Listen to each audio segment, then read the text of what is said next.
ഹബീബായ സല്ലല്ലാഹു അലൈഹി വസല്ലം നബി സല്ലല്ലാഹു അലൈഹി വസല്ലം തങ്ങളോട് അതേ ഒരാള് വന്ന് ചോദിക്കുകയാണ്, അയ്യുന്നാസി അഫ്ളലു യാ റസൂലല്ലാഹ്, അയ്യുന്നാസി അഫ്ളലു യാ റസൂലല്ലാഹ്. നബിയേ,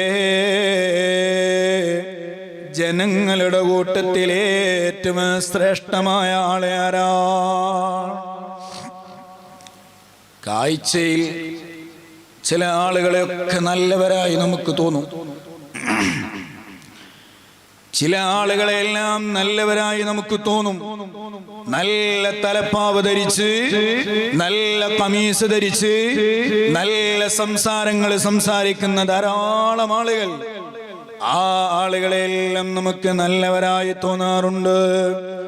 എന്നാൽ അല്ലാഹുവിന്റെ റസൂലിനോട് ചോദിക്കുകയാണ്, അയ്യുന്നാസി അഫ്ളൽ, ഓ നബിയേ,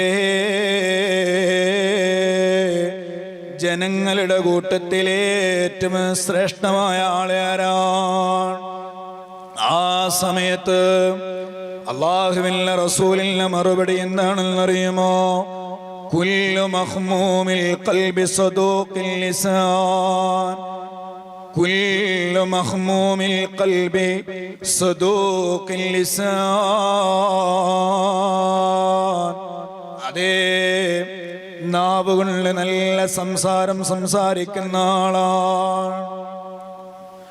നാവ് കൊണ്ട് നല്ല സംസാരം സംസാരിക്കുന്ന ആളുകൾ, അവരുടെ നാവിൽ നിന്ന് യാതൊരു കളവും വരില്ല.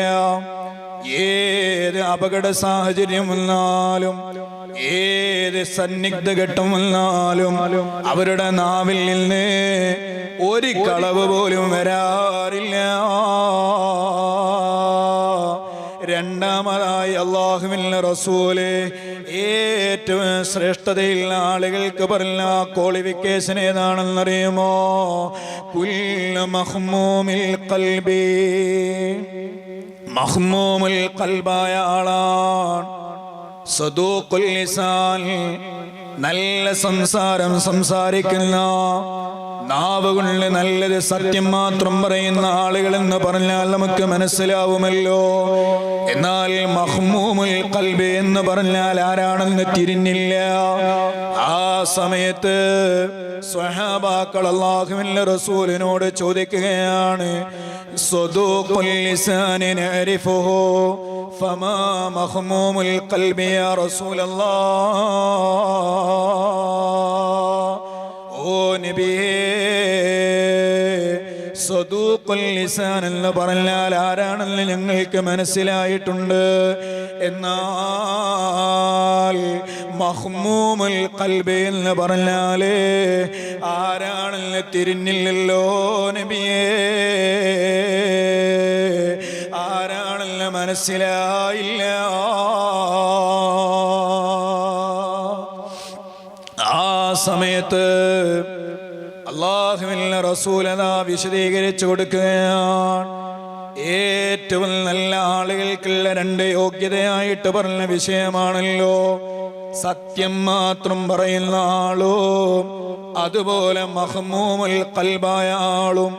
മഖ്മൂമുൽ ഖൽബ് എന്ന് പറഞ്ഞാൽ ആരാണെന്ന് ചോദിച്ചപ്പോൾ അല്ലാഹുവിന്റെ റസൂലിന്റെ മറുപടി, അല്ലയോ സ്വഹാബാ, മഖ്മൂമുൽ ഖൽബ് എന്ന് പറഞ്ഞാല് ഹുവത്തഖിയുൽ നഖിയു ലാ ഇസ്മ ഫീഹി വലാ ബഗയ വലാ ഗില്ല വലാ ഹസദാ. സുബ്ഹാനല്ലാഹ്. അല്ലാഹുവിന്റെ റസൂല് അതിന്റെ വിശദീകരണം പറഞ്ഞപ്പോൾ പറയുന്നത് പോലെ സുഖമുള്ളതല്ല മഖ്മൂമുൽ ഖൽബ് എന്ന് പറയുന്നത്, കേൾക്കുന്നത് പോലെ രസമുള്ള വിഷയമല്ല മഖ്മൂമുൽ ഖൽബ് എന്ന് പറയുന്നത്. മറിച്ചോ മഖ്മൂമുൽ ഖൽബ് എന്ന് പറഞ്ഞാൽ നല്ല തഖ്വയോടെ ജീവിക്കുന്ന ആളാണ് കേട്ടോ. അൽനഖിയോ നല്ല സംശുദ്ധമായ രൂപത്തിൽ ജീവിക്കുന്ന ആളാണ്. ലാ ഇസ്മ ഫീഹി വലാ ബഗിയ വലാ ഗില്ല വലാ ഹസദ. അവന്റെ മനസ്സിൽ ഒരാളോടും വൈരാഗ്യമില്ല, ഒരാളോടും വിദ്വേഷമില്ല, ഒരാളോടും അസൂയയില്ല. സഹോദരന്മാരെ, നമ്മൾ എത്ര ദിക്റ് ചൊല്ലിയത് കൊണ്ടും ഒരുപക്ഷേ കാര്യം കിട്ടണമെന്നില്ല. നമ്മൾ ഏത് ആളുടെ കൂടെ നടന്നാലും സുബ്ഹാനല്ലാഹ്, നമ്മൾക്ക് അതിനുള്ള ഫലം പൂർണ്ണമായി ലഭിക്കണമെങ്കിൽ നമ്മുടെ മനസ്സിൻ്റെ ഉള്ളിൽ ഒരാളോടും ദേഷ്യമുണ്ടാകാൻ പാടില്ല.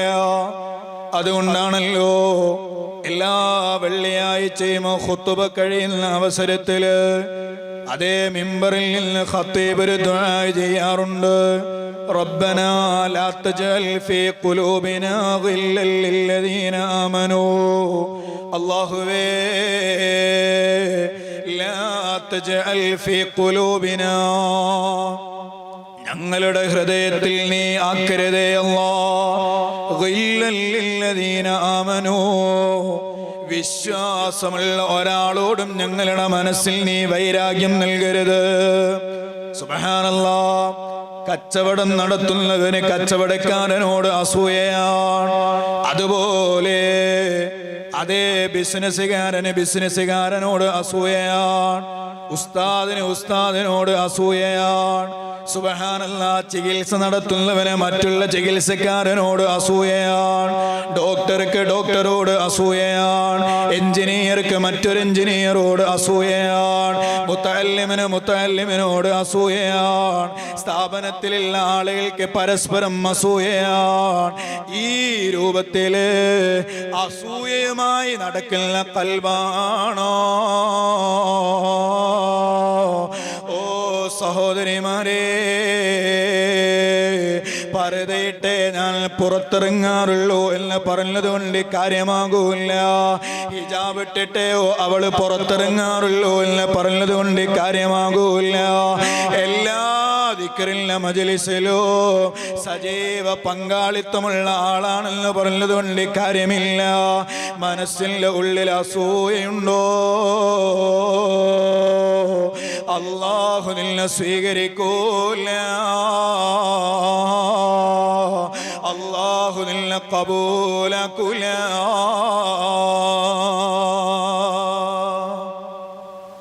സുബ്ഹാനല്ലാഹ്, എല്ലാ മേഖലയിലും ഒരേ മേഖലയിലുള്ള ആളുകൾക്ക് പരസ്പരം അസൂയയാണ്. ഇപ്പോ ഓൺലൈൻ മജ്ലിസുകൾ ധാരാളം നടക്കുന്നുണ്ട്.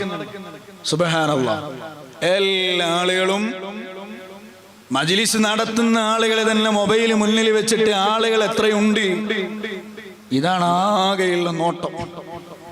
സുബ്ഹാനല്ലാഹ്, അതേ സമയത്ത് തന്നെ മറ്റേ ഓൺലൈൻ മജ്ലിസ് എടുക്കും, അവിടെ ആള് കൂടുതലാകുമ്പോൾ മനസ്സിലൊരു വിഷമം.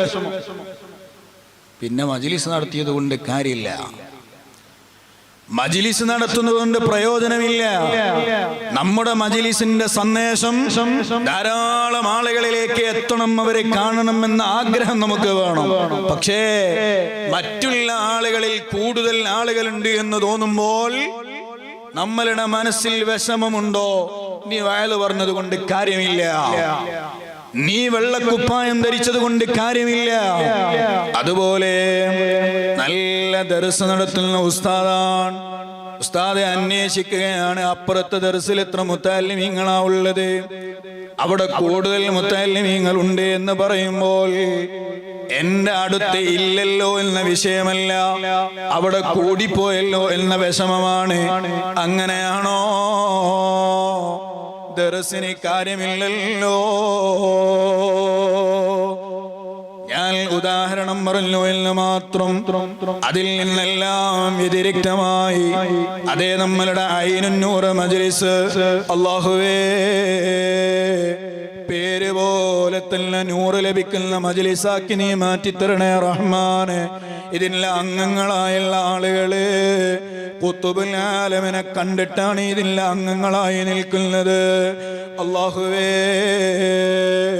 ഖുതുബുൽ ആലമിന്റെ പൊരുത്തോ നീ ഞങ്ങൾക്ക് നൽകണേ അല്ലാ.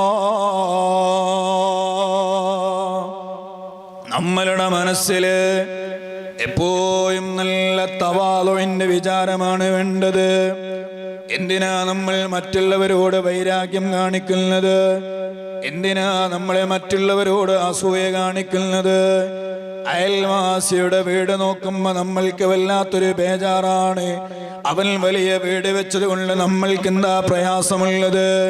അവന് വീടുണ്ടാകട്ടെ, അവന്റെ കയ്യിലെ സമ്പത്തും ഉണ്ടാവട്ടെ, അവന് നല്ല ജോലി ലഭിക്കട്ടെ എന്നുള്ള നല്ല വിചാരമല്ലാതെ നമ്മളുടെ മനസ്സിലുണ്ടാവാൻ പാടില്ല. അല്ലാഹു അങ്ങനെ നല്ലത് ചിന്തിക്കുന്ന നല്ല മുഅ്മിനീങ്ങളിൽ നമ്മളെയൊക്കെ പെടുത്തി അനുഗ്രഹിക്കട്ടെ.